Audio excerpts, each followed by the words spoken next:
As the day quietly fades and stars begin to whisper above, welcome to Korean History Whispers. Tonight, we gently explore the heart and mind of Yeonsangun, the prince who would become one of Korea's most notorious rulers. While his reign is carved into the chronicles of time, tonight, you will feel the pulse of the man behind the crown. Close your eyes, and let his whispered memories carry you to peaceful sleep. The year was 1476, and autumn mist clung to the palace walls of Cheongdeokgung like ghostly fingers. Within the ornate chambers where silk tapestries caught the flicker of oil lamps, a child's cry pierced the silence. Prince Young had entered the world, his small fists clenched as if already fighting invisible demons. The court officials bowed deeply, their silk robes rustling like autumn leaves, for this was no ordinary birth. This was the heir to the Joseon throne, born to King Jungjong and his beloved queen, Lady Yoon. The palace corridors buzzed with whispered celebrations. Servants hurried through moonlit courtyards carrying red silk banners, their footsteps echoing against stone pathways worn smooth by centuries of royal processions. In the royal chambers, candlelight danced across the walls as court ladies prepared traditional medicines, the air thick with the scent of herbs and incense. The kingdom had waited for this moment. And now their future king lay sleeping in his mother's arms, unaware that his destiny would be written in blood and sorrow. King Seongjeon stood at the window of his study, gazing out at the star-filled sky above Seoul. At 19, he had already proven himself a capable ruler, emerging from the shadow of his grandmother's regency to establish his own authority. The weight of the crown had shaped him into a scholar king, one who believed in the power of learning and righteous governance. As he watched the palace lanterns flicker in the distance, he felt a deep satisfaction. His son would inherit not just a throne, but a kingdom built on wisdom and virtue. Yet even in this moment of triumph, shadows gathered in the palace's hidden corners. Court politics moved like underground rivers, invisible but powerful, carrying secrets that could topple dynasties. The other royal consorts watched from their quarters, their eyes reflecting a mixture of envy and calculation. In the Joseon court, favor was as fleeting as morning mist, and Queen Yoon's position, though secure for now, rested on foundations that could shift without warning. Little Prince Young grew in this world of whispered conspiracies and gilded cages. His first years unfolded in the traditional manner of royal children. Wet nurses attended his every need while court tutors prepared elaborate lessons for his future education. The palace gardens became his playground, where he chased butterflies among the carefully tended chrysanthemums, and listened to the gentle splash of koi fish in ornamental ponds.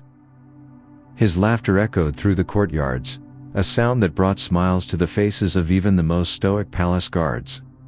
But beneath this idyllic surface, storm clouds were gathering around his mother. Queen Yoon's passionate nature, which had first captivated the king, now began to manifest in dangerous ways.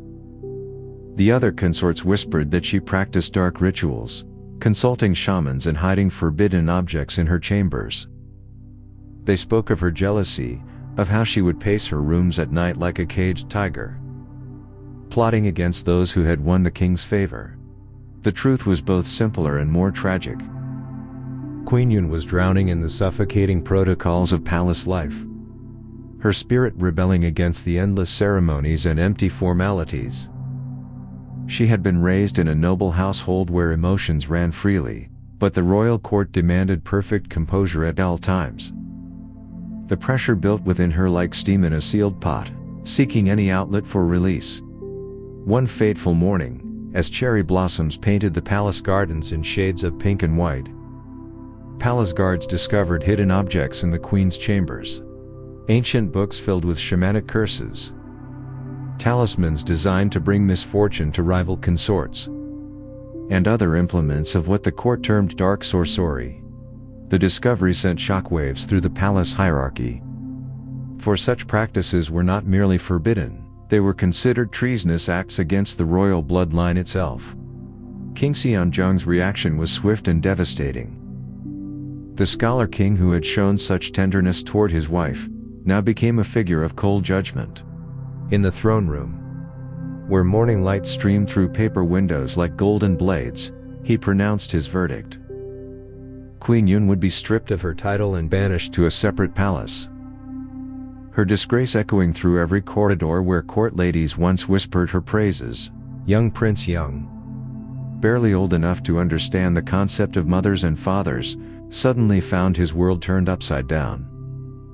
The warm presence that had sung him lullabies and held him during thunderstorms vanished overnight. Palace attendants spoke in hushed tones, their faces grave with an adult sorrow he could not comprehend. When he asked for his mother, they would distract him with toys and sweets, their eyes avoiding his innocent questions. The banished queen lived in isolation, her days stretching endlessly in rooms that felt more like a prison than a palace. Through barred windows, she could glimpse the gardens where her son played, his small figure growing more distant with each passing season. She wrote letters that were never delivered, composed poems that no one would ever read, and slowly watched hope drain from her heart, like water from a cracked vessel. 2 years passed like this, with Queen Yun existing in a limbo between life and death. The king's anger had not cooled, if anything. It had crystallized into something harder and more permanent. Reports reached him that she showed no remorse, that she continued to rail against her fate and speak bitter words about the royal court. Whether these reports were true or fabricated by her enemies mattered little. Yeonsangun had already made his decision. The king chose a new queen, Lady Yun of the Papyeong clan, a woman whose gentle demeanor and scholarly accomplishments represented everything his first wife was not. The wedding ceremony unfolded with magnificent pageantry, but for those who knew the palace's secrets, it felt more like a funeral procession. Everyone understood what this new marriage meant for the banished queen. On a cold winter morning, as frost painted delicate patterns on the palace windows, a court official arrived at the former queen's residence carrying a small silk pouch. Inside lay white powder, the traditional gift that ended disgrace with dignity. No words were spoken, no explanations given. The message was clear, and by evening, the woman who had once been queen of Joseon was dead. The official records would state simply that the former consort had died of illness. But in the palace's hidden corners, servants whispered the truth to one another in voices barely above a breath. They spoke of a woman driven to madness by isolation, of a mother who died calling out her son's name, of a tragedy that would cast shadows across the next generation. King Seongjong issued strict orders that Prince Young must never learn the truth about his mother's fate. The official story was that she had died of a sudden illness, and all records of her disgrace were to be buried in the palace archives. The young prince was told simply that his mother had gone to join the ancestors, and he accepted this explanation with the trusting innocence of childhood.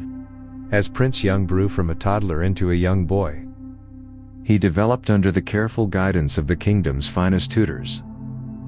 Yet those who observed him closely began to notice troubling signs. He was intelligent enough, but his attention wandered during lessons.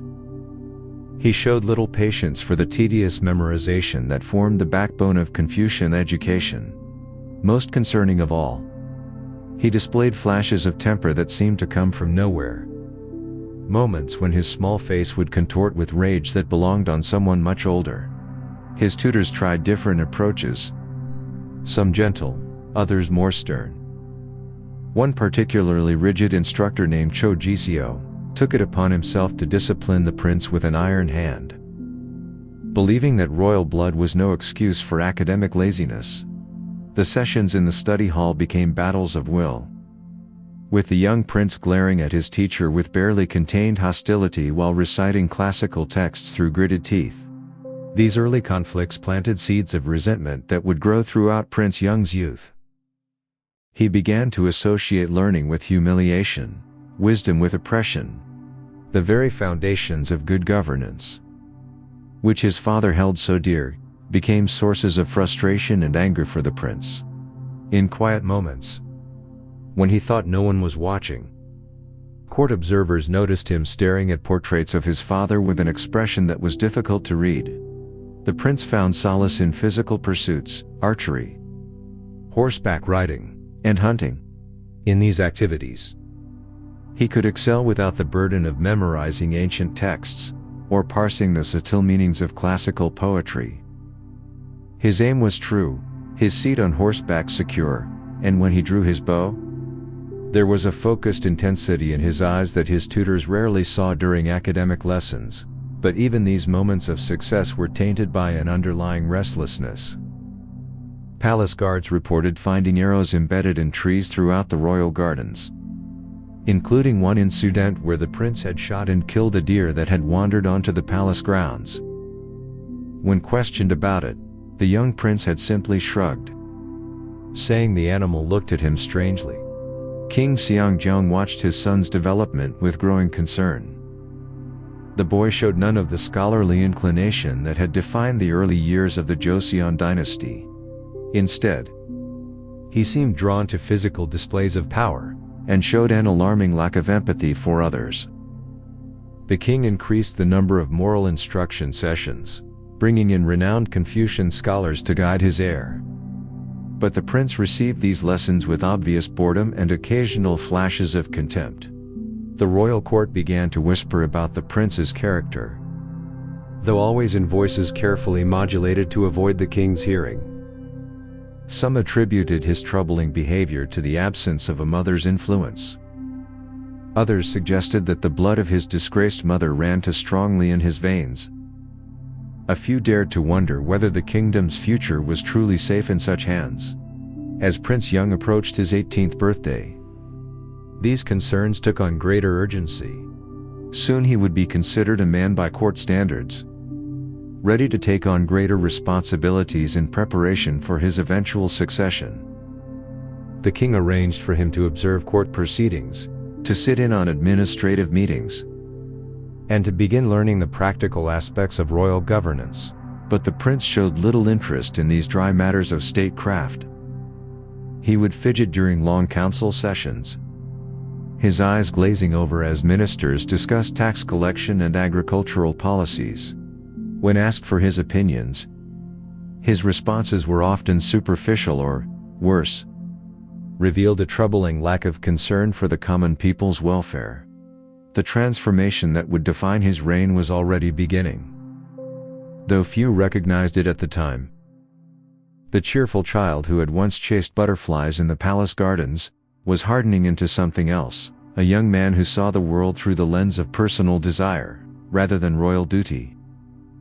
The seeds of tyranny were taking root in soil that had been fertilized by loss, watered by resentment, and tended by those who feared to speak truth to power. In the deepest chambers of the palace archive, sealed documents told the true story of Queen Yun's fate. But these secrets lay buried beneath layers of official silence, waiting for the day when they would emerge to reshape the kingdom's destiny. Prince Young continued his education in ignorance of this terrible truth, but somewhere in the depths of his heart, a darkness was growing that would eventually consume everything in its path. The stage was set for one of the most tragic reigns in Korean history. The prince who had been born amid celebration and hope was evolving into a figure who would bring terror to the same halls where he had once played as a child.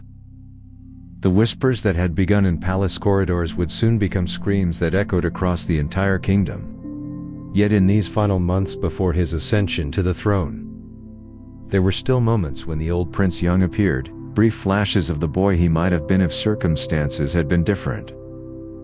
Court ladies occasionally glimpsed him standing alone in the garden where his mother had once walked, his face turned toward the sky as if searching for answers in the distant stars. In those moments, he looked less like a future tyrant and more like a lost child, haunted by questions he was forbidden to ask, and truths he was destined to discover. The 29th of December, 1492. The winter wind howled through the corridors of Changdeokgung Palace like a mourning spirit, carrying with it the weight of destiny. In the royal chambers, King Seongjong's breath had grown shallow, each exhalation a whisper against the silk pillows that would soon cradle his final moments. The scholar, king who had ruled for 25 years, was preparing to join the ancestors. Leaving behind a kingdom transformed by learning and a son unprepared for the burden of the crown, Prince Young knelt beside his father's deathbed. His 18-year-old face a mask of composure that barely concealed the turmoil beneath. The flickering oil lamps cast dancing shadows across the ornate walls, where generations of royal portraits seemed to watch this moment of transition with silent judgment. Palace physicians moved quietly in the background, their traditional robes rustling like autumn leaves as they performed the final rituals of attendance. The air was thick with the scent of burning incense and the metallic tang of approaching death. 5 days later, the drums of Ascension echoed across Seoul. In the throne hall where morning light painted golden rectangles on the polished floor, Prince Young transformed into King Yeonsangun. The elaborate coronation ceremony unfolded with all the pageantry that centuries of tradition demanded. But those who watched closely noticed something troubling in the new king's eyes. Where they expected to see humility and determination, they found instead a cold fire that spoke of long, suppressed resentments finally given free rein. The weight of the crown settled on his head like a physical thing, heavy with the expectations of millions of subjects who would look to him for guidance. But Yeonsangun felt something else entirely, the intoxicating rush of absolute power. The knowledge that his word could now reshape reality itself. The boy who had chafed under the authority of tutors and ministers was now the ultimate authority in the land, answerable to no one save the distant judgment of heaven. His first acts as king revealed the depth of his transformation. When court officials suggested maintaining his father's policies of restraint and scholarly governance, Yeonsangun's response was swift and telling.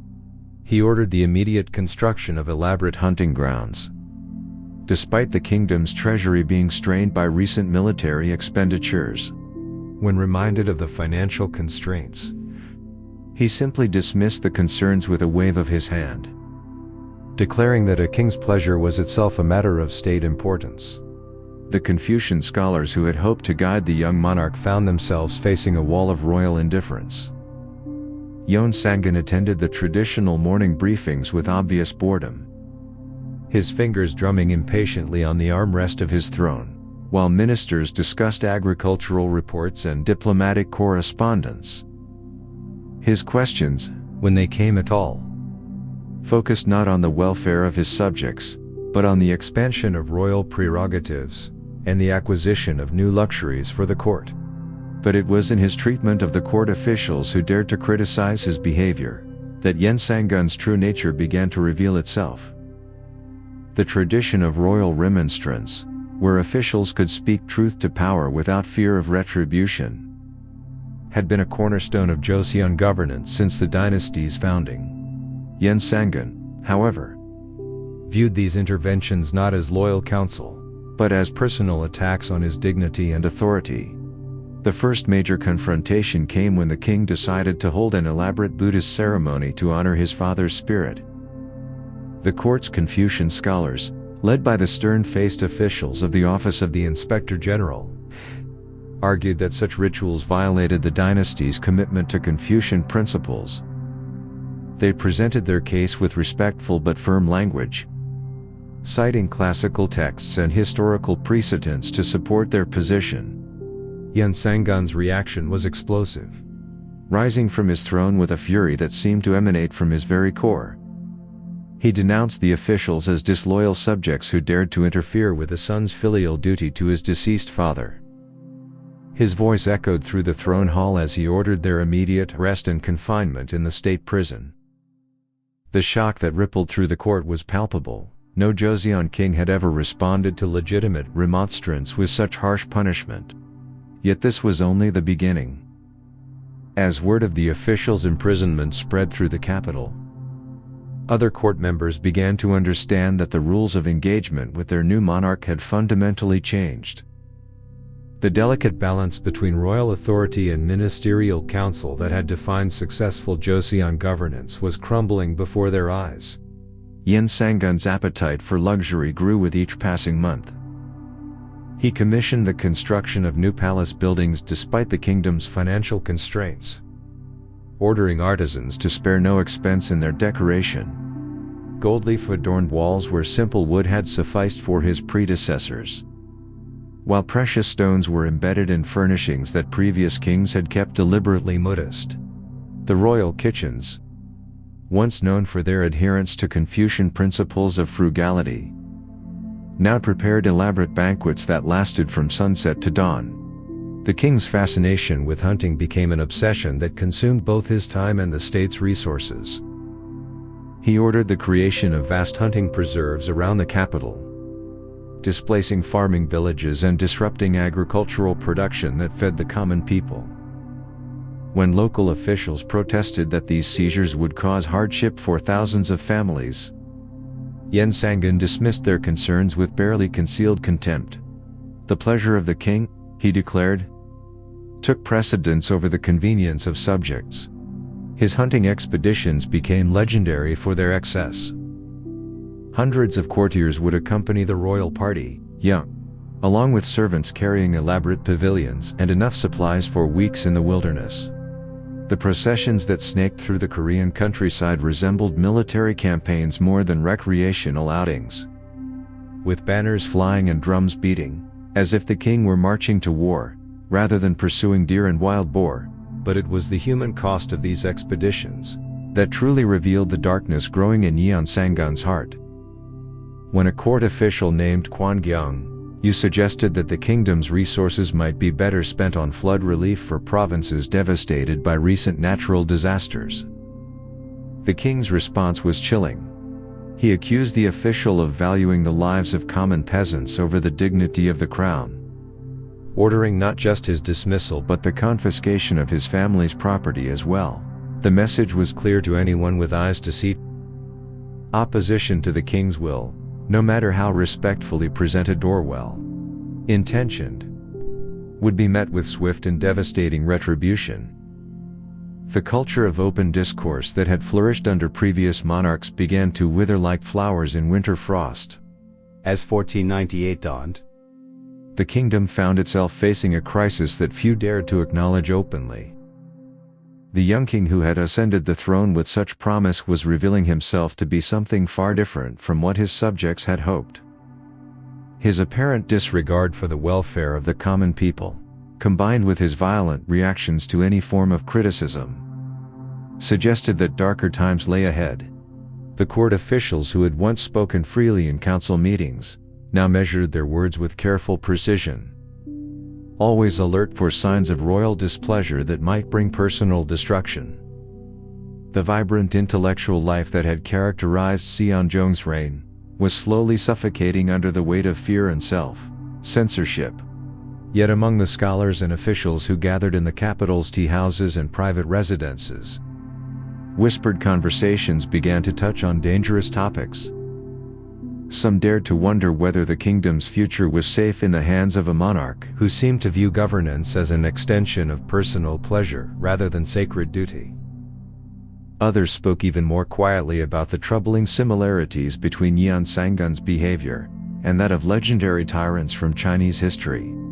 The most prescient observers began to notice patterns in the king's actions that suggested deeper psychological disturbances.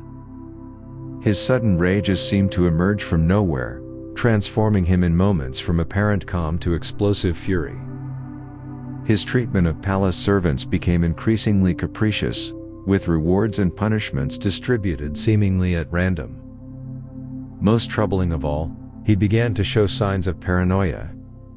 Seeing disloyalty and conspiracy in the most innocent actions of those around him, the stage was being set for the catastrophe that would soon engulf the kingdom. In the summer of 1498, a court official named Kim Il-sun was completing work on a historical document that would inadvertently provide the spark for an explosion of royal wrath unlike anything the Joseon dynasty had ever witnessed. The scholarly pursuit that had been encouraged under previous reigns was about to become the trigger for unprecedented political bloodshed. Kim Il-sung labored over his historical records, with the dedication that characterized the best Confucian scholars. His goal was simple: to create an accurate account of recent events for future generations to study and learn from. But hidden within his carefully researched text were observations and critiques that, while academically sound, would prove politically catastrophic when they came to the attention of a king already predisposed to see enemies in every shadow. The scholar had no way of knowing that his work would soon be used as evidence in a political persecution that would claim dozens of lives and fundamentally alter the character of the Joseon court.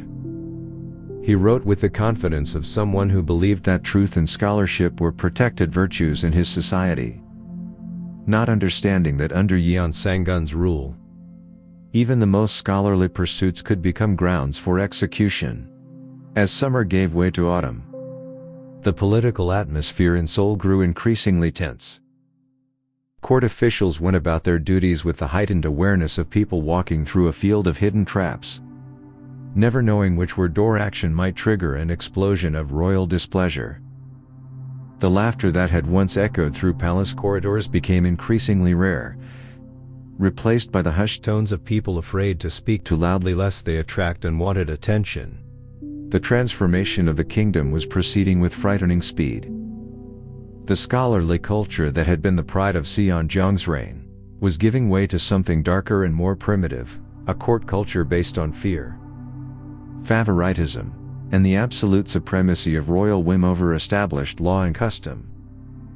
The officials who had once seen themselves as partners in governance now understood that they served at the pleasure of a monarch, who viewed partnership as a form of treason, in the deepest archives of the palace. The sealed records of Queen Yun's fate lay waiting like a buried explosive. The truth that had been hidden from Yeonsangun since childhood remained locked away. But the psychological damage caused by that concealment had already begun to manifest in ways that threatened the stability of the entire kingdom. The boy who had grown up without answers about his mother's disappearance had become a man whose hunger for absolute control knew no bounds. The whispers that had begun in palace corridors were spreading throughout the capital and beyond. Merchants spoke nervously about increased taxation to fund the king's luxuries. Farmers worried about the seizure of their lands for royal hunting grounds. Scholars debated quietly whether the mandate of heaven might be shifting away from a ruler who seemed to have forgotten that kingship was a sacred trust, rather than a personal privilege. Yet even as these concerns grew, few could have predicted the scope and savagery of what was about to unfold. The political purge that would soon convulse the kingdom would exceed even the darkest fears of those who had begun to question their young monarch's fitness to rule. The scholarly world that had flourished under the Joseon dynasty was about to face its first great crisis. And the blood that would soon flow would stain the Korean political landscape for generations to come. The year 1498 was drawing to a close. But its final months would bring events that would forever change the trajectory of Korean history. In the quiet halls where scholars pursued their research and officials conducted the business of government, few suspected that they were living through the last peaceful moments before a storm that would reshape their world beyond recognition. The 1st of July, 1498. The summer heat hung over Seoul like a suffocating blanket, but inside the royal palace, the air carried a chill that had nothing to do with the weather. In a chamber lit only by flickering candles, a handful of the kingdom's most powerful men gathered around King Yeonsangun in absolute secrecy. Chief Minister Joseon's weathered face bore the gravity of someone about to unleash forces beyond his control, while Court Secretary Shin-Soo-gun clutched documents that would soon be stained with blood. The king's eyes gleamed with an intensity that made even these hardened political veterans uncomfortable. For months, he had been searching for a way to crush the scholarly opposition that dared to question his authority. Now, finally, his allies had brought him the weapon he needed, evidence of what they claimed was treason hidden within the very heart of the kingdom's academic establishment. Kim Il-sung's historical records lay spread across the mahogany table like accusations waiting to be borne. The scholar had written with the meticulous care that characterized the finest Confucian historians, documenting events with what he believed was objective clarity. But in Yeonsangun's hands, these same words would become instruments of destruction, twisted from scholarly observation into evidence of seditious conspiracy. The king's finger traced across passages that mentioned his grandfather, King Saijo, and the controversial circumstances of his rise to power, what Kim Il-sung had intended as historical analysis. Yeonsangun now declared to be malicious slander against the royal bloodline. His voice carried the cold certainty of someone who had found justification for desires that had been festering in his heart for years. Within hours, palace guards moved through Seoul like hunting wolves. Kim Il-sung was dragged from his modest scholar's residence as his family watched in terror, their cries echoing through the narrow streets as neighbors shuttered their windows and pretended not to The arrest was conducted with a brutality that sent shock waves through the scholarly community. For everyone understood that if someone of Kim Il-sung's reputation and loyalty could be seized, no one was safe. But this was only the beginning. 4 days later, as whispers of Kim Il-sung's fate spread through the capital's tea houses and academies, another revelation emerged that would transform a political persecution into something far more sinister. Yu Yeogwang, one of Yeonsangun's most cunning advisors, approached the throne with documents that would change the course of Korean history. The papers he carried contained what he claimed was the ultimate proof of a conspiracy that reached back decades. A funeral oration written by Kim Jae-jik, Kim Il-sung's revered teacher, that supposedly contained coded criticism of the royal house. The document, titled "Lament for the Righteous Emperor," appeared to be a classical literary exercise. But Yu Yeogwang insisted it was actually a subversive attack on the legitimacy of Joseon rule. Yeonsangun's reaction was immediate and devastating. The scholarly network that had been the pride of his father's reign suddenly revealed itself as what he declared to be a nest of traitors and conspirators. Kim Jong-jik had been dead for years, but that would not save him from the king's wrath. His writings were ordered burned, his disciples hunted down, and his very name struck from the records of honored scholars. The purge that followed defied all precedent in the kingdom's history. 25 men identified as students or followers of Kim Jong-jik found themselves dragged before royal interrogators whose methods bore no resemblance to the civilized legal proceedings that had characterized earlier reigns. The torture chambers beneath the palace, rarely used under previous monarchs, now echoed with screams that could be heard even in the upper floors where court ladies tried to continue their daily routines. Kim Il-sung himself faced the full fury of the king's displaced rage. Under torture that broke both his body and spirit, the scholar who had devoted his life to truth was forced to confess to crimes he had never committed. His historical research, which had been intended to preserve accurate records for future generations, was reinterpreted as evidence of treasonous intent. The very pursuit of knowledge that had been encouraged under King Seongjong now became grounds for execution. The executions began on a misty autumn morning that seemed to weep for the victims. In the central square of Seoul, scaffolds rose like monuments to royal paranoia. One by one, the kingdom's finest minds were led to their deaths while crowds gathered in stunned silence. These were not common criminals or foreign spies, but respected scholars and officials whose only crime had been their association with ideas that the king found threatening. Yet even as blood flowed in the capital streets, the true scope of Yeonsangun's plan remained hidden. This first purge, which would be remembered as the literati purge of 1498, was merely a test of the king's power to reshape reality through violence. The scholarly community that had provided intellectual balance to royal authority was being systematically dismantled, leaving behind only those courtiers willing to echo the king's own thoughts back to him. The psychological transformation of the kingdom was as profound as the physical carnage. Officials who had once debated policy with passionate conviction now spoke only in carefully measured phrases designed to avoid any hint of disagreement with royal preferences. The vibrant intellectual culture that had characterized the Joseon court gave way to a suffocating atmosphere of fear and conformity, but in the deepest recesses of the palace, a far more personal drama was unfolding that would soon explode into even greater violence. 4 months. Yeonsangun had been receiving fragmentary hints about the true circumstances of his mother's death. Palace servants, perhaps motivated by conscience or perhaps by political calculation, had begun to whisper stories that contradicted the official narrative he had been fed since childhood. The truth came to him in pieces, like fragments of a shattered mirror that slowly revealed a horrifying reflection. His beloved mother had not died of illness as he had been told.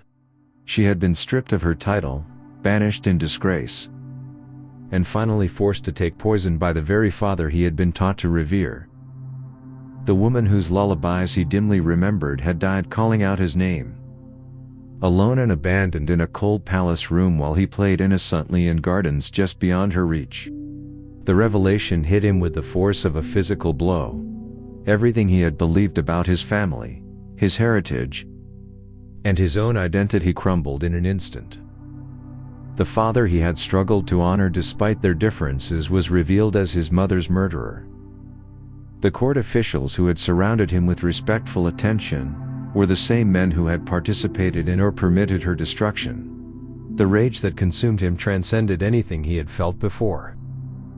This was not the temporary anger of a spoiled monarch denied his pleasures, but something deeper and more corrosive, a fury born of betrayal, abandonment, and the slow poison of lies that had shaped his entire worldview.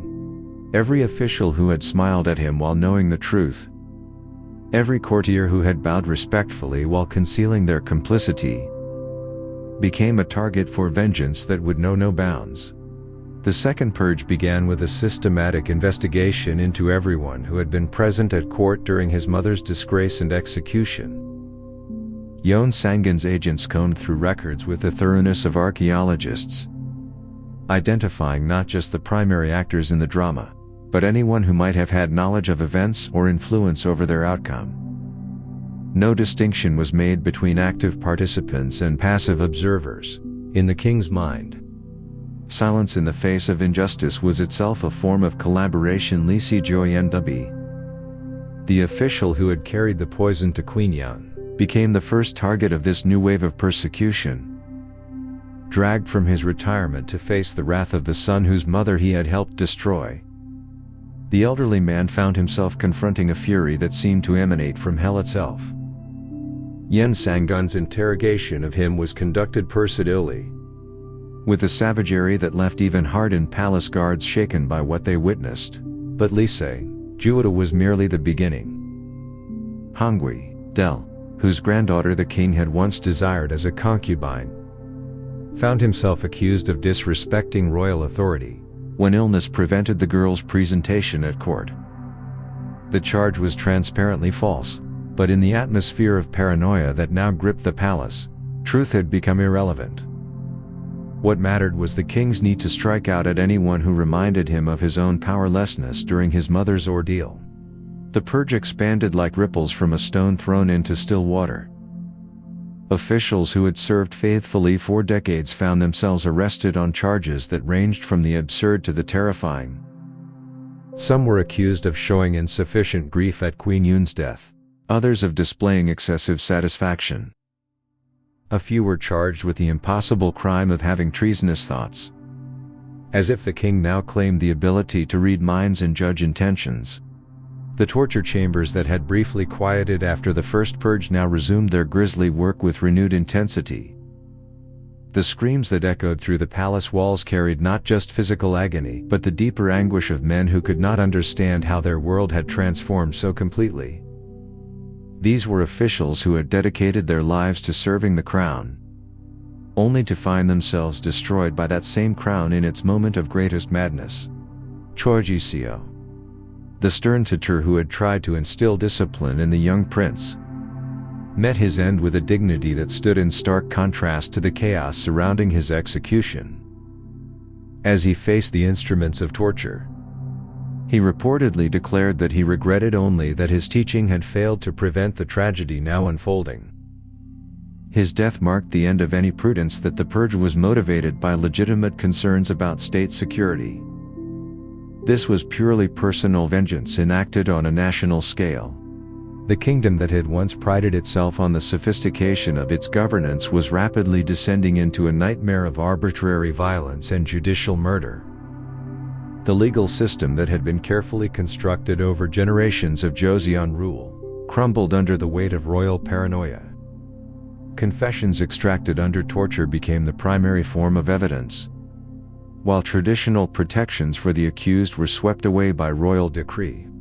Yet perhaps the most chilling aspect of this second purge was its systematic nature. Unlike the earlier persecution of Kim Jong-il's followers, which had at least maintained the pretense of rooting out political subversion, this new wave of arrests was organized around purely personal grievances. The king was not protecting the state.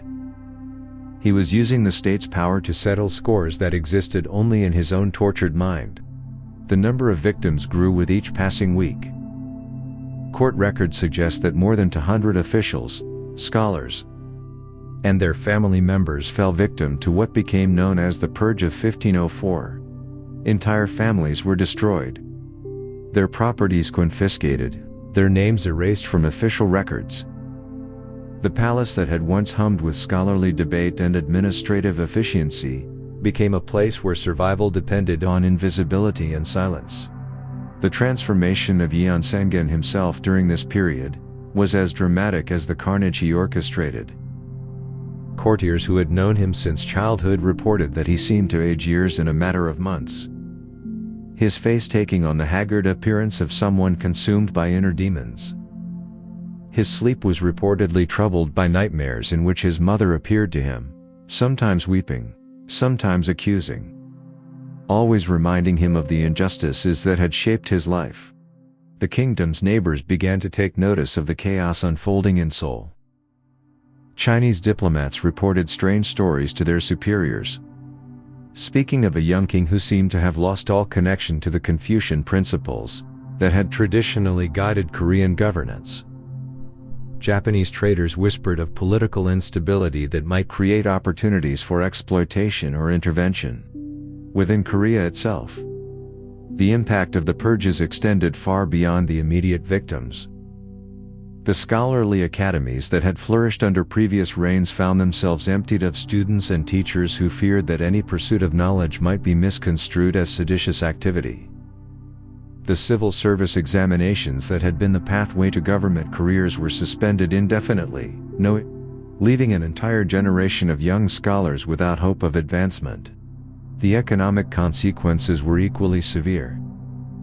The constant atmosphere of fear and uncertainty disrupted trade and commerce, while the confiscation of property from purge victims created artificial shortages and market distortions. Farmers found themselves reluctant to bring surplus crops to market, for fear that displays of prosperity might attract unwanted official attention. Yet even as the kingdom reeled from these self-inflicted wounds, worse was still to come. The purges had served their purpose in eliminating those who might have provided restraint or counsel to the king. But they had also removed the last barriers to the complete unleashing of his increasingly dangerous impulses.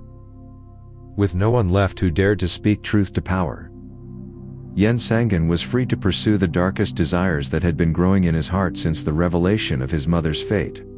The stage was set for the final act of this tragedy, a descent into tyranny so complete that it would shock even those who had witnessed the earlier purges. The young king who had once shown promise of following in his father's scholarly footsteps had become something unprecedented in Korean history. A monarch whose appetite for cruelty seemed to know no bounds and whose disconnection from reality grew more pronounced with each passing day, in the silence that now gripped the palace corridors. Where once the sounds of debate and discussion had echoed, a new sound could sometimes be heard, the king's laughter. High and wild, as he contemplated new forms of vengeance against enemies both real and imagined, The transformation was complete. The prince had become a monster, and the kingdom would soon learn the full cost of that metamorphosis. The year 1504 marked the beginning of what court historians would later call the Years of Madness. With the scholarly opposition crushed and his thirst for vengeance temporarily sated, King Yeonsangun turned his attention to pursuits that would transform the Korean court into something unrecognizable. The palace that had once been a center of learning and governance became a stage for excesses that defied both tradition and human decency. The first sign of this transformation came in the form of music that echoed through the palace corridors at all hours of the day and night. Yeonsangun had discovered an appetite for entertainment that seemed to grow more voracious with each passing month.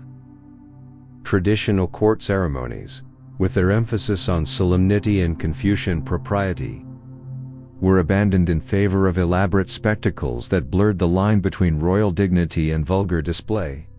The king's fascination with female entertainers became legendary throughout the kingdom. He gathered around himself a collection of women known as Jungjong, court entertainers whose beauty and musical skills were matched only by their willingness to participate in increasingly debauched festivities. These women, dressed in silks that cost more than most families earned in a year, danced and sang while the kingdom's treasury emptied to fund their lavish lifestyles. The palace kitchens, once models of efficient administration, were transformed into centers of culinary excess that operated around the clock. Exotic delicacies were imported from across Asia, while teams of chefs worked in shifts to satisfy the king's constantly changing appetites. Banquets that began at sunset often continued until dawn, with participants collapsing from exhaustion, while new waves of entertainers arrived to continue the festivities. But it was Yeonsangun's obsession with hunting that truly revealed the depth of his disconnection from the responsibilities of kingship. What had begun as occasional recreational outings evolved into elaborate expeditions that consumed months of planning and vast resources. Entire villages were displaced to create hunting preserves, their inhabitants forced to relocate with minimal compensation while their ancestral lands were transformed into playgrounds for royal pleasure. The scale of these hunting expeditions defied comprehension. Thousands of participants would accompany the king into the wilderness, including not just courtiers and guards, but entire orchestras of musicians whose job was to provide entertainment during the long evenings in camp.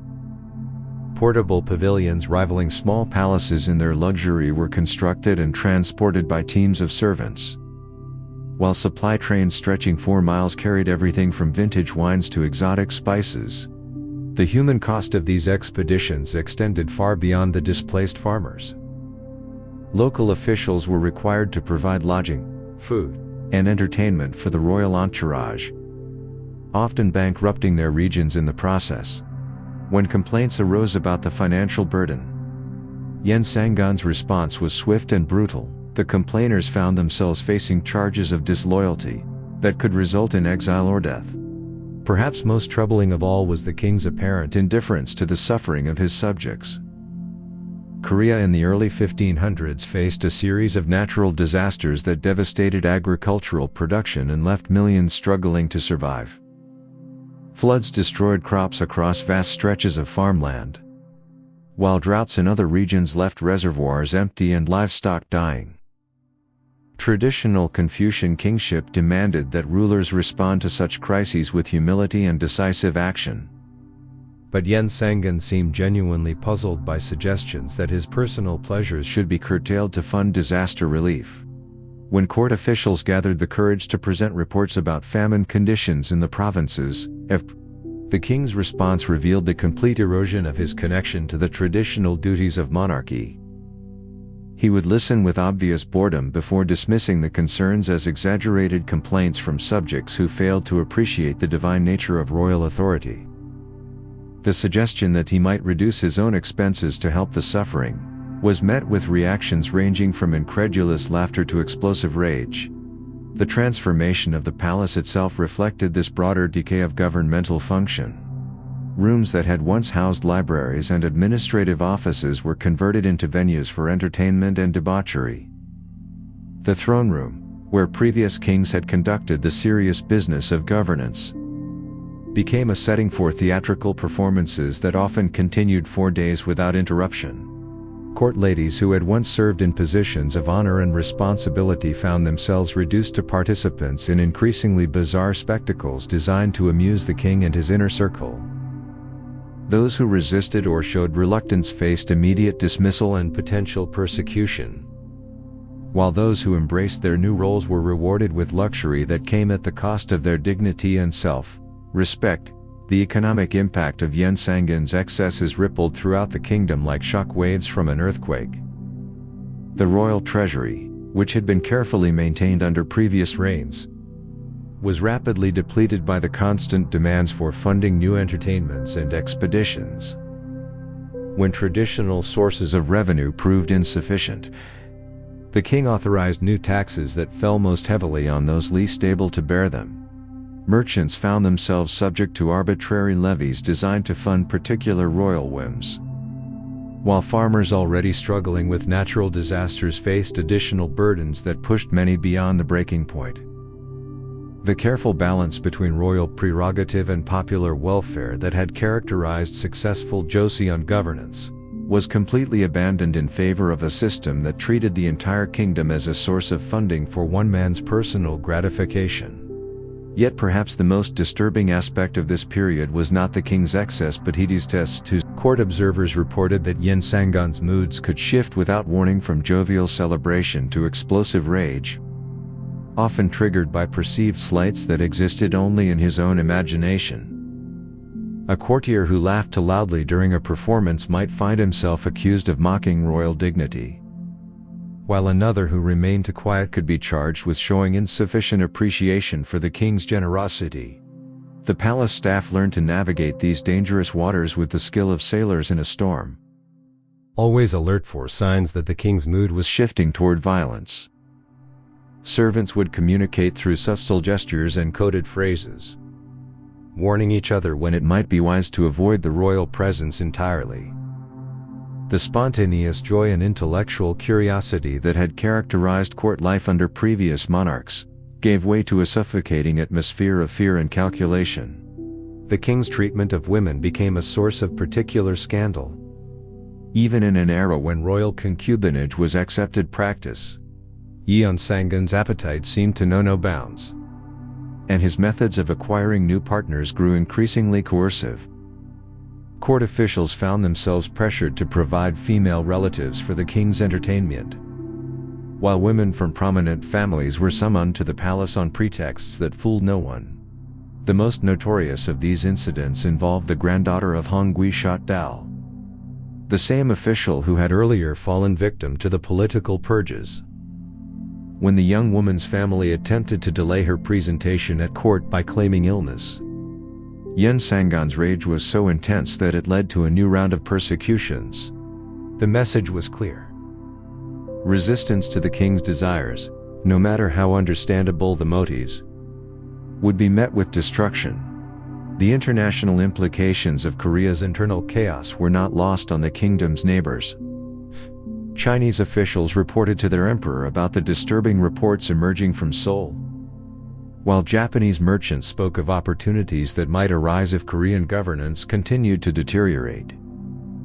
The carefully maintained diplomatic relationships that had secured Korea's independence for generations began to show signs of strain as foreign powers wondered whether the peninsula might be ripe for intervention within Korea itself. The social fabric that had held the kingdom together for over a century began to fray under the pressure of royal misrule. The Confucian values that had provided moral guidance for both rulers and subjects were openly mocked by a king who seemed to view traditional ethics as obstacles to personal fulfillment. The civil service system that had ensured competent administration was replaced by a chaotic network of favorites and sycophants, whose primary qualification was their willingness to enable royal excess. Regional governors found themselves in impossible positions, torn between loyalty to the crown and responsibility to their subjects. Those who prioritized royal demands often found their regions descending into chaos as resources were drained to fund court entertainments.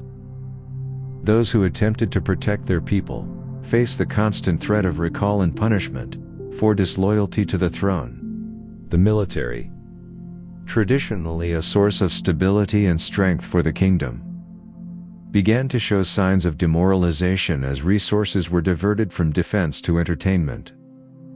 Training programs were cancelled to free up funds for royal festivities, while experienced officers found themselves reassigned to serve as escorts for hunting expeditions, rather than defenders of the realm's borders. Perhaps most tragically, the next generation of Koreans grew up in a world where traditional values and institutions had lost all meaning. Young people who might have aspired to scholarly achievement or public service instead learned that success depended on one's ability to amuse or flatter those in power. The intellectual culture that had been Korea's greatest strength was being systematically destroyed by a monarch who viewed learning itself as a threat to his authority. The few brave souls who attempted to maintain some connection to traditional values found themselves increasingly isolated and vulnerable. Buddhist monks retreated deeper into their mountain monasteries, while Confucian scholars either fled the kingdom entirely or maintained their studies in secret, always aware that discovery could mean death. As 1505 drew to a close, even Yeonsangun's closest allies began to wonder if the situation could be sustained indefinitely. The kingdom was approaching a state of complete governmental collapse. While the king showed no signs of moderating his behavior or acknowledging the crisis his rule had created, whispered conversations in palace corridors began to touch on previously unthinkable topics. The possibility that the sacred bond between ruler and subject might have been irreparably broken. The stage was set for the final act of this tragedy. A kingdom that had once been admired throughout East Asia for its wisdom and stability was teetering on the edge of complete collapse.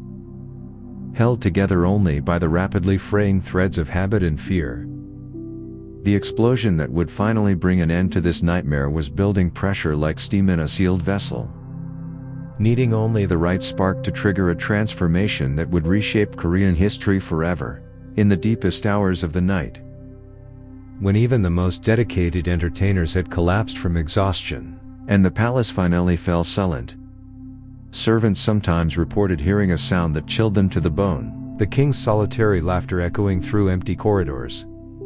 A sound that spoke of madness finally unleashed and reason completely abandoned.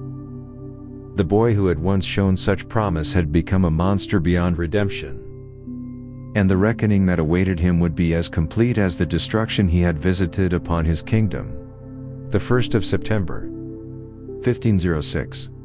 The autumn wind carried whispers of change through the streets of Seoul, but within the walls of Changdeokgung Palace, King Yeonsangun remained oblivious to the storm gathering around his throne. 12 years of increasingly erratic rule had transformed the kingdom beyond recognition. Yet the king continued his descent into madness with the single-minded determination of someone who had lost all connection to reality. The night air hung heavy with the scent of jasmine and the distant sound of drums from yet another royal entertainment. In the throne hall, now permanently converted into a venue for nightly festivities, the king presided over scenes that would have shocked his ancestors. Court ladies danced to music that blended traditional melodies with foreign influences, while officials who had once debated matters of state now competed to compose flattering verses about their monarch's wisdom and beauty. But in the shadows beyond the palace walls, a different kind of gathering was taking place. In a modest residence near the Jungjong Gate, 3 men sat around a simple wooden table, their faces illuminated by the flickering light of a single candle. Park Won-jung, Yeonsangun, and Seong-huya had served the crown faithfully for decades. But they had reached the conclusion that faithfulness to the kingdom now required betrayal of its king.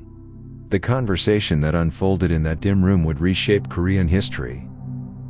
These were not ambitious usurpers seeking personal gain, but desperate patriots who had watched their beloved country slide toward complete collapse under the weight of royal madness. Park Won-jung's weathered hands trembled slightly as he spoke of villages emptied by taxation, of children starving while the palace hosted banquets that lasted 4 days, Jang, his voice barely above a whisper, described the complete breakdown of governmental function. Provincial governors sent reports that went unread, while urgent matters of defense and diplomacy were ignored in favor of planning new entertainments.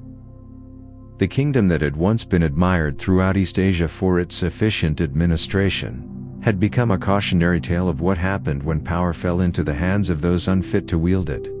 Seong Hudagai, the youngest of the three, carried perhaps the heaviest burden. As someone who had served in the palace during Yeonsangun's early years, he had witnessed the transformation firsthand. He spoke of a king who no longer seemed capable of distinguishing between reality and fantasy, who issued orders based on dreams and punished officials for crimes that existed only in his imagination. The decision they reached that night was not made lightly. In the Confucian tradition that had shaped Korean political thought for centuries, rebellion against a legitimate monarch was considered one of the gravest possible sins. Yet these men had concluded that Yeonsangun's actions had forfeited his legitimacy, that the sacred bond between ruler and subject had been broken by behavior so extreme that it threatened the very survival of the kingdom. Their target was not random but carefully chosen. Prince Jungjong, Yeonsangun's half-brother, represented everything the current king was not: scholarly, measured, and deeply committed to traditional values of governance. More importantly, he was the son of Queen Junghyeon, the woman King Seongjong had married after disposing of Yeonsangun's mother. The symmetry was not lost on the conspirators. The son of the murdered queen would be replaced by the son of her successor. Word of the planned revolt spread through Seoul's neighborhoods like fire through dry grass. The response was immediate and overwhelming, not because the conspirators had built an extensive network of supporters, but because the kingdom was so thoroughly exhausted by Yeonsangun's misrule that almost everyone welcomed the prospect of change. Officials who had been living in terror for years suddenly found the courage to speak openly about their hopes for a new beginning. The training grounds near Hunjinjimun became the staging area for what would be remembered as one of the most spontaneous political revolutions in Korean history. As midnight approached, hundreds of officials, soldiers, and common citizens gathered in the darkness, their faces set with the determination of people who had decided that death in battle was preferable to continued life under tyranny. Yet even as the revolt gathered momentum, many participants experienced moments of doubt that reflected the profound nature of what they were attempting. The concept of divine kingship was so deeply embedded in Korean political culture that the act of deposing a monarch felt like a violation of the natural order itself. These were men who had been raised to revere royal authority as sacred and absolute, now preparing to overthrow that same authority through force of arms. The psychological weight of this transgression was almost unbearable. As the conspirators made their final preparations, some wept openly while others prayed for forgiveness from ancestors who had died in service to the crown. The revolution that was about to unfold was not just a political event, but a spiritual crisis that challenged everything these men had been taught to believe about loyalty, duty, and the nature of legitimate government. At 3 a.m, under a star-filled sky that seemed to watch in silent judgment, the rebel force began its march toward Changdeokgung Palace. The sound of their footsteps echoed through the empty streets like the heartbeat of a nation preparing to be reborn. Guards at the palace gates, many of whom sympathized with the rebels' cause, offered no resistance as the armed crowd approached the seat of royal power, inside the palace. Yeonsangun was experiencing what would prove to be his final night as king. Witnesses later reported that he seemed unusually agitated, pacing his chambers and muttering about enemies who surrounded him on all sides. Whether this represented some premonition of approaching doom or simply another manifestation of his deteriorating mental state would never be known. But his behavior suggested that even in his madness, some part of him sensed that his reign was approaching its end. The confrontation between rebel and loyalist forces was brief and decisive, palace guards who might have been expected to defend their monarch instead laid down their weapons and joined the revolutionaries. The few officials who attempted to organize resistance found themselves abandoned by subordinates who had long since lost faith in the existing order. Within hours, the palace that had been the center of Yeonsangun's tyrannical rule was completely under rebel control. The deposed king's final moments on the throne were witnessed by only a handful of people. But their accounts paint a picture of a man whose grip on reality had completely disintegrated. When informed that he was being removed from power, Yeonsangun reportedly laughed hysterically and declared that the rebels were obviously part of an elaborate entertainment he had ordered but forgotten about. The complete disconnection from reality that had characterized his later years was evident even in this moment of ultimate crisis. Queen Jungjong, the woman whose son was about to become king, played a crucial role in legitimizing the revolution. Her formal consent to the deposition of Yeonsangun provided the legal foundation that transformed what might have been seen as mere rebellion into a lawful transfer of power. The symbolism was profound, the mother of the new king formally authorizing the removal of the man who had made her predecessor's life a living hell by dawn. Prince Ginsung had been proclaimed King Jungjong, and Yeonsangun found himself stripped of all royal prerogatives and sentenced to exile on Gangwon Island. The speed of this transformation was breathtaking. In the space of a single night, a reign that had seemed unshakable had collapsed like a house built on sand. The kingdom that had endured 12 years of increasingly destructive rule suddenly found itself free to begin the long process of recovery and rebuilding. The journey to Gangwon Island marked the final chapter in one of the most tragic stories in Korean history. Yeonsangun, who had once commanded the resources of an entire kingdom, now traveled as a prisoner under armed guard. The elaborate entourages that had accompanied his hunting expeditions were replaced by a handful of soldiers tasked with ensuring he reached his place of exile without incident. Contemporary accounts describe a man who seemed bewildered by his changed circumstances, unable to comprehend how absolute power could have evaporated so completely.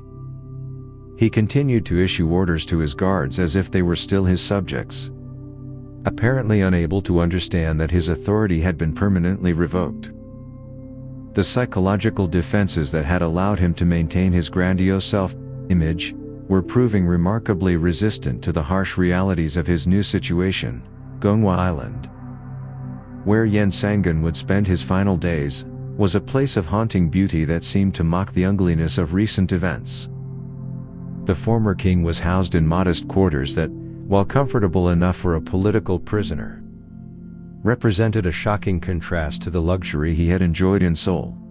For the first time in his adult life, he was forced to confront the reality of material limitation and personal powerlessness. The isolation that had once been self-imposed as he retreated into fantasies of absolute authority now became an external reality that he could not escape. Cut off from the sycophants and entertainers who had fed his delusions, Yeonsangun was left alone with memories of a mother he had barely known, and a father whose shadow had shaped his entire life. The psychological reckoning that had been delayed for decades finally arrived with crushing force. Reports from his guards suggest that the former king's mental state deteriorated rapidly during his brief exile. The paranoid episodes that had characterized his later years as monarch became more frequent and intense, while periods of lucidity were marked by expressions of regret and confusion that were almost more disturbing than his moments of obvious madness.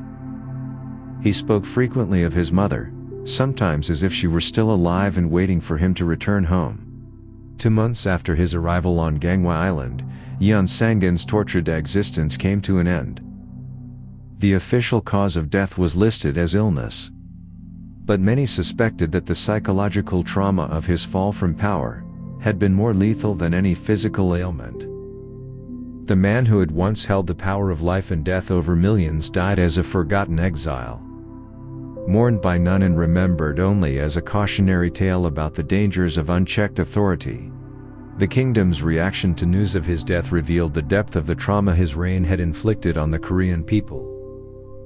rather than the elaborate funeral ceremonies that traditionally marked the passing of monarchs. Yeonsangun's death was met with a silence that spoke volumes about how completely he had alienated his subjects. Even those who might have been expected to mourn him found themselves unable to summon genuine grief for a man who had caused so much suffering. Yet in the years that followed, as Korea began the slow process of healing from the wounds Yeonsangun had inflicted, a more complex understanding of his tragedy began to emerge. Scholars and historians would eventually recognize that while his actions were inexcusable, they had their roots in childhood trauma and institutional failures that had shaped him into the monster he became. The boy who had been denied knowledge of his mother's fate had grown into a man whose desperate search for truth and revenge had consumed not only himself, but an entire kingdom. The lessons of Yeonsangun's reign would echo through Korean history for centuries to come. Future monarchs would be reminded of the disaster that could result when personal desires were allowed to override public duty, while political theorists would cite his example as proof of the need for institutional checks on royal power. The Confucian ideal of the virtuous ruler, temporarily abandoned during the years of madness, was restored with renewed vigor and additional safeguards. King Jungjong's first acts upon assuming the throne were designed to symbolically cleanse the kingdom of the pollution left by his predecessor's misrule. The palace rooms that had been converted to entertainment venues were restored to their original governmental functions, while the elaborate hunting preserves were returned to agricultural use. The officials who had been executed or exiled during the Purges were posthumously pardoned, their families compensated for their losses. Perhaps most importantly, the new king instituted reforms designed to prevent any future monarch from accumulating the kind of unchecked power that had enabled Yeonsangun's reign of terror. The role of court officials in providing counsel and restraint was strengthened, while new mechanisms were created to ensure that royal policies were subject to broader review and discussion. The kingdom that emerged from this crisis was in many ways stronger and more resilient than the one that had existed before Yeonsangun's rise to power. As the years passed and the immediate trauma of the tyrannical reign began to fade, Korea slowly rediscovered its identity as a center of learning and good governance. The scholarly traditions that had been nearly destroyed during the years of madness were painstakingly rebuilt, while the civil service system was reformed to attract the kingdom's most capable and ethical individuals. The dark chapter that had begun with a child's questions about his missing mother was finally closed, but its lessons would never be forgotten. In the quiet moments of twilight, when the day's work was done and the palace corridors fell silent, those who remembered the years of madness would sometimes pause to reflect on the terrible price of unchecked ambition and unhealed trauma. The story of Yeonsangun served as a reminder that even the mightiest throne could be toppled by the consequences of choices made in darkness, and that true strength lay not in the power to destroy, but in the wisdom to build and preserve what was good in the world.